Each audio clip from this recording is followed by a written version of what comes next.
NBC New York, WNBC, is not flying its chopper because of those wind conditions. So it gives you an idea of what the situation is like out there. These live pictures are coming from cameras that are positioned on buildings around this area, and we're able to bring you these live pictures as they happen. And you can see the number of boats seeming to increase as they're trying to rescue and then eventually pull out that helicopter from the Hudson River.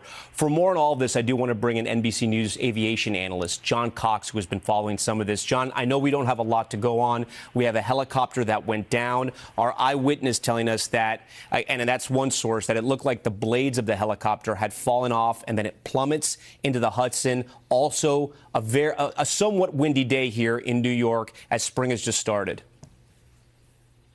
It's so early to tell. I mean, I'm sure there'll be videos that will help the investigators look to see how the helicopter was responding, if it was under control or not. And those are the sorts of things. Right now, everybody's focused on the first response is to try to get to the helicopter and see if there are any survivors.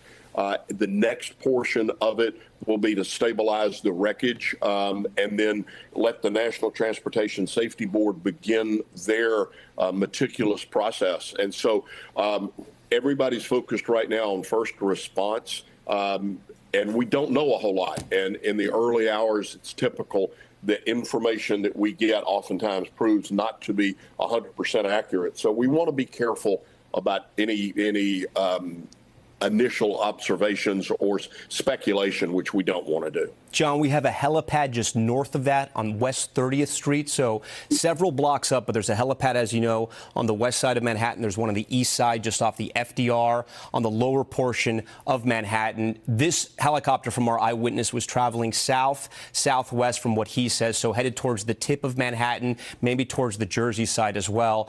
Having ridden in a helicopter several times for stories, you go through that process, the emergency response, and what would happen if you were to have an emergency landing and how to get out of the helicopter. Walk our viewers through that process, because it's different on a helicopter than it is on some airplanes. Very much so. Helicopters, when they, particularly if they go into the water, they tend to roll. And I've been qualified in that before, but you go through special helicopter underwater egress training where you realize that it's likely that you could be upside down in the helicopter, and so that you have to slide the door open or get the windows. The windows typically will come out. They're designed that way.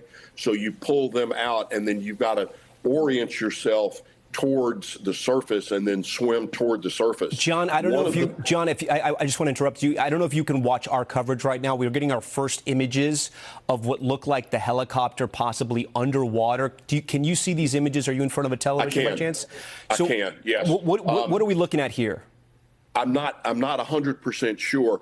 It is possible that those large black objects that you see, the cylindrical objects, are floats. A lot of the helicopters that fly in the New York area have floats because there's so much water that they fly over.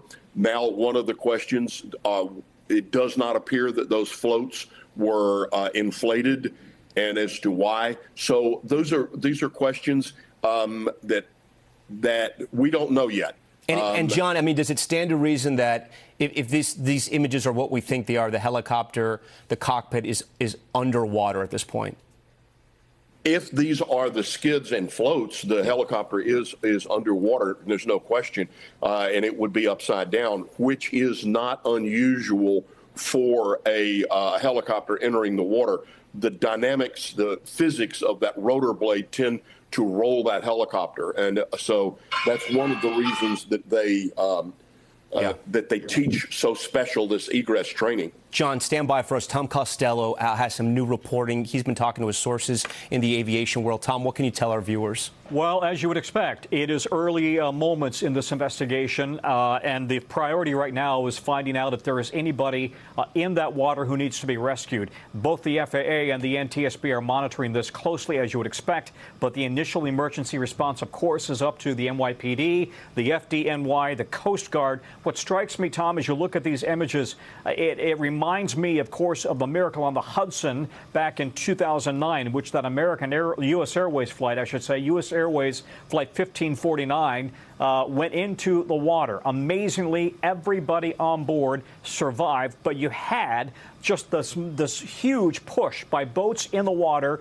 immediately responding to that plane back in 2009. Everybody survived, and it occurs to me, yes, you have police, fire boats in the water here, but I think I also saw some civilian boats as well. And then, Tom, another one. Back in 2018, the civilian helicopter that went down, the tourist helicopter, went down in the East River. So if you look at Manhattan, Hudson River on the left, East River on the right. This is in the Hudson River right there. And, of course, the East River is where we had that New York helicopter crash back in 2018. 5 people died when that Eurocopter went down. They were flying, by the way, to remind the audience, they were flying with the doors open to take cool shots, photographs of Manhattan. And people were harnessed in so tightly, it's thought that may have contributed to why so many people died. We do not know what kind of a helicopter this is. All we know is you're looking real time at a rescue operation underway as we speak. Yeah, Tom, it is reminiscent of Miracle on the Hudson, with the one exception that, and I covered it right after that plane landed on the Hudson River, you could see the plane. You could see the people on the wing. In this case, we may just be seeing skids and that chopper underwater. Tom Winters here. He's also joining our live coverage. Tom, I know you have new reporting. We do, Tom. Our understanding from a senior law enforcement official briefed on this that there were at least 4 passengers on board that helicopter at the time that it did go in to the Hudson River, closer to New Jersey, closer to the ventilation shaft of the tunnel that runs through there, the Holland Tunnel. So at this point, at least 4 passengers. Their exact condition is not yet known. Tom Costello referenced the fact that the helicopter crash in the East River in 2018. In that particular incident, it found that the floats, and we were looking at it at that image just a moment ago, the helicopter upside down in the water, that the floats did not adequately inflate. One side was inflated more than the other, and that was a challenge. Just to be clear real quick, Tom, the 4 passengers, just 4 people on the chopper. We don't know if there's 4 passengers and crew, or that includes the crew. Exactly right. Preliminary reports, Tom, 4 passengers. Don't know if that includes a pilot or co-pilot. Okay. We're going to dip into our coverage from WNBC, our station here. Let's listen in. They're on the scene. There are dozens of rescue units here, rescue workers, first responders here from the NYPD, FDNY.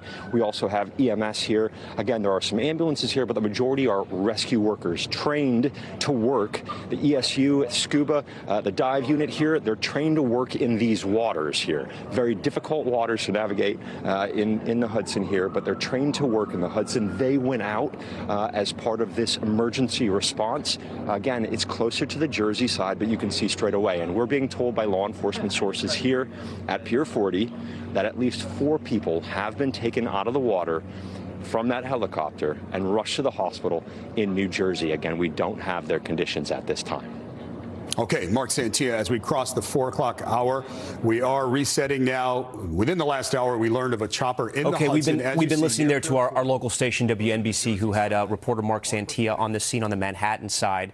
We've been following these breaking developments. If you're just joining our coverage, a helicopter has gone down in the Hudson River. Preliminary information is that there were 4 people on board. The first images that we've gotten, besides these live rescue images, are of what appears to be the helicopter here underwater with the skid sticking out and possible floats inflated. Again, this is all preliminary information. It could change, but these are the first images we're getting in, what we believe this to be. An eyewitness has just told us that they saw the helicopter flying south-southwest, so towards the Statue of Liberty, if you will, and then suddenly it plunged into the Hudson River when its blades fell off, is the way that was described to us. Unclear if it was the blades from the tail or if it was the blades on top, the main part of the helicopter as well. We're going to stay covering this throughout this. It's going to conclude our NBC News special report. We're going to have much more ahead on our streaming network, NBC News Now, online at NBCNews.com, always in a full wrap-up tonight when I see you on Nightly News. I'm Tom Yamas in New York. We thank you for watching.